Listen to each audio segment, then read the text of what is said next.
Hello everyone.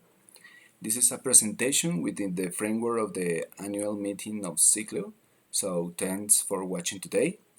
I would like to quickly introduce myself. I am Jorge Adrián Oviedo Reyes. I am geologist from the National University of Colombia, and I am currently a PhD candidate from the University of Concepcion with the doctoral advisor, Professor Joaquín Cortés.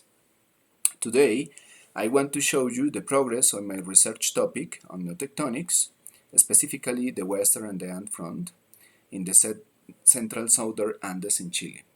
The title of my research, more formally, is called Tectonic Geomorphology and Paleoseismology of the Western Andean front between 35 and 37 degrees south in Chile.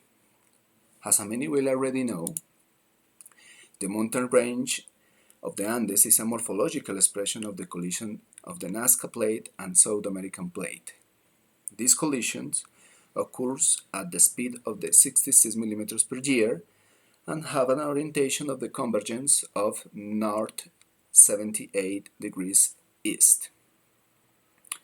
Near to Santiago is recognized regionally that the San Ramon Fault is part of the West Virgin Active Fault Propagation Fault System, also called West Andean Thrust, parallel to the subduction zone, and this structure controls the uplifting in the highest portion of the Chilean Andes located in the east part of Chile. In this regional context, we think that the Western Andean Thrust might extend toward the south, where morphotectonic features are identified. Toward the south, the extension of the San Ramon Fault. These morphotectonic features, such as rectilinear mountain, Piedmont junction, river terraces, scarps, and structural control drainage system, which gives us enough information of geological record to understand how the Western Andean front has been lifted during the upper Pleistocene to Holocene time span. So, the question research. In order to approach the phenomenon, the research question addresses the origin of the fault scarps observed in the foothills of the principal cordillera, assuming that these scarps are of the tectonic origin, specifically formed in the Quaternary deposits due to one or more faults with a trend north-northeast over the Western Andean front, where the most explicit phenomenon, such as scarps or quaternary, are caused by one or more earthquakes. At the top of the slide, you can see the illustration that represents the hypothesis in the Catillo sector. The methodology consists of the three main phases. First of all, quantitative approach. From morphometric analysis, computed topographic parameters from digital elevation models. In this case, I've used the ALOS-DEM, 30 meters of resolutions for each basin involved in the study area. Secondly, the morphotectonic mapping using digital imagery. Thirdly, paleoseismological trench. Nonetheless, the method I will focus on this presentation is morphometric analysis. The first approach applied was to use the morphometric analysis in order to regionally assessment the Western Andean front. Preliminary three indices were used: sinuosity of the mountain front, radio the width of valley floor to the height of valley, and also the Hack index. This approach follows the methodology of De Bull and McFadden and Silva et al., among others authors. Later on, we suspect the deformation may be located in our principal cordillera toward to east. In order to assess this hypothesis, we use other indices such as components of the unique RTA index, or Relative Tectonic Activity Index.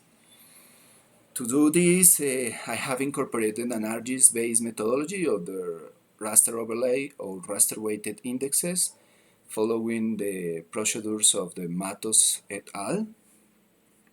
And some indexes used in this is sinuosity mountain front, hypsometric curves and integral hypsometric curve, circularity index, filtering index, some parameters obtained from normalized profiles, steepness index, and SL index or Hack index.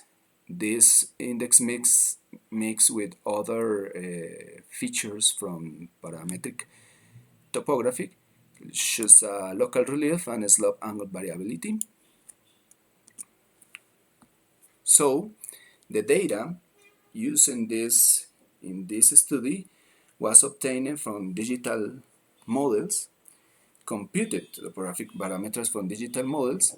The choice of the digital model is based on the fact that this digital model, ALOS, has recently been found to exceed vertically and channel profile accuracy, compared with other models such as SRTM or Tandem X models, with the ALOS principally, which is more reliable in steep mountain areas. The results are shown in tables like the one we can see in this part,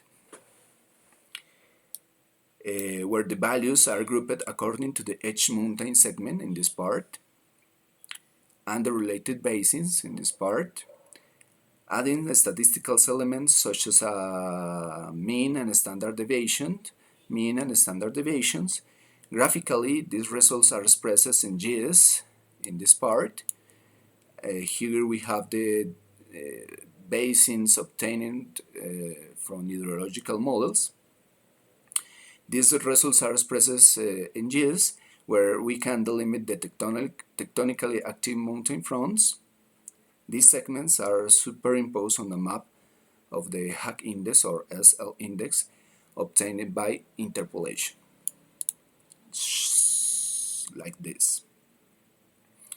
Our results point out the areas which experimented more relative active tectonics are delimited in NRW lineaments, such as Longaví and Achihueno lineaments, or Ñuble lineament, or Lajas lineament.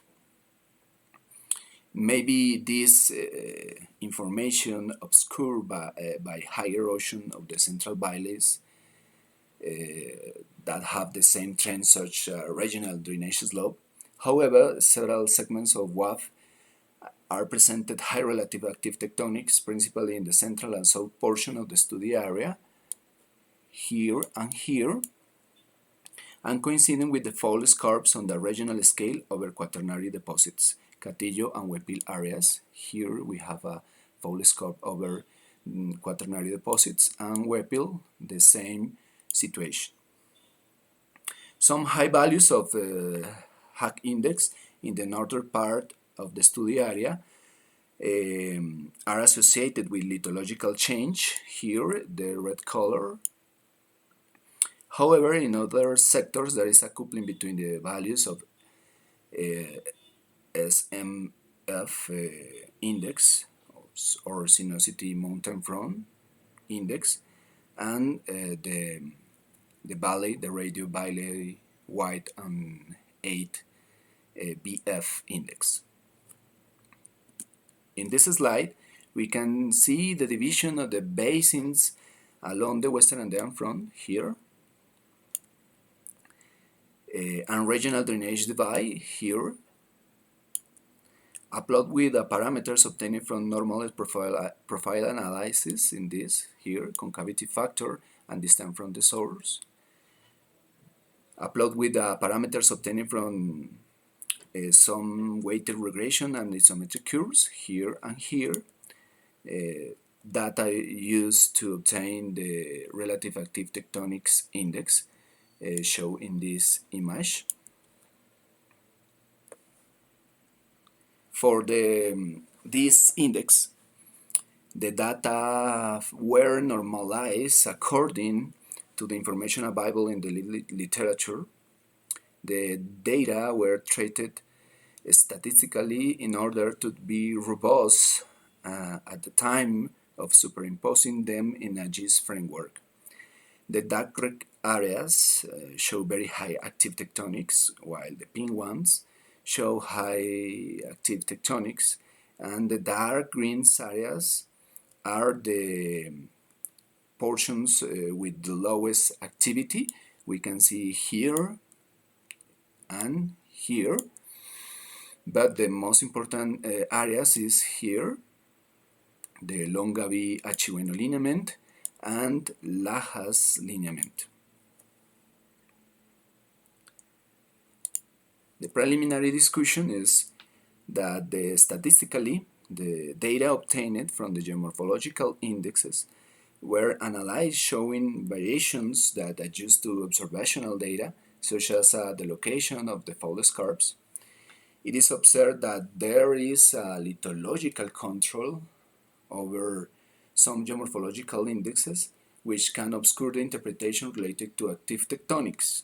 However, regionally it is possible to identify a lithological homogeneity, which allows identifying areas that experience relative ellipse, possibly associated with faults with a north-northeast tendency or trend, crossing the foothills on the main mountain range or principal cordillera, as well as possible faults that run towards the interior of the Western Andean front to the west.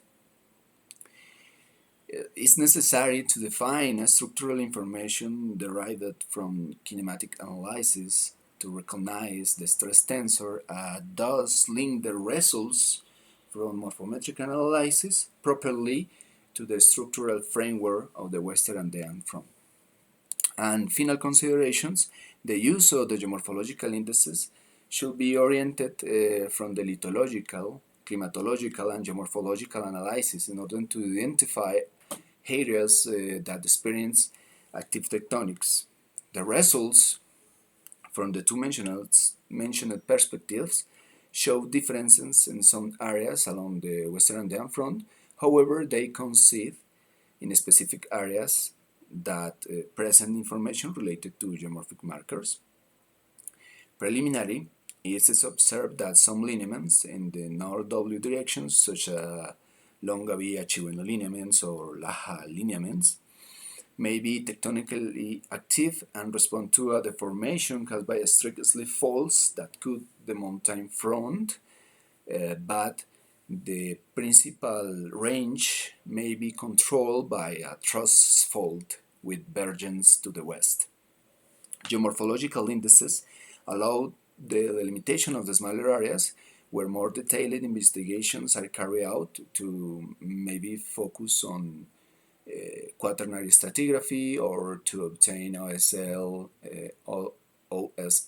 dating, or finally to obtain a site to paleoseismological trench. So thank you for your time.